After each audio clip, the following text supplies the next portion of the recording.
আসসালামু আলাইকুম, লিঙ্কন বলছিলাম।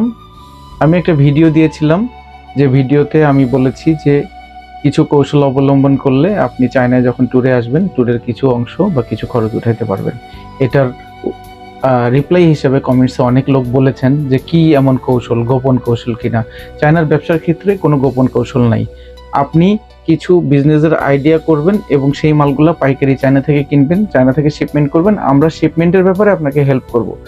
একান্তই যারা মনে করতেছেন যে তাদের বিজনেসের কোনো আইডিয়া নাই, তারা আমাদের সাথে যোগাযোগ করবেন।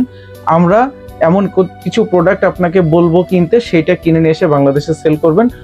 অথবা আরো যারা পারবেন না, আমাদের নিজস্ব কিছু প্রোডাক্ট আছে, সেগুলো আপনি নিয়ে আসলে বা আপনি শিপমেন্ট করে নিয়ে আসলে টাকাটা আপনি ইনভেস্ট করলে, বিক্রি করার পর আপনি যে টাকাটা পাবেন, হিসাব করে দেখবেন যে আপনার 50% থেকে 70% বিমান ভাড়া উঠে গেছে, কোনো কোনো ক্ষেত্রে 10 থেকে 20% উঠে গেছে।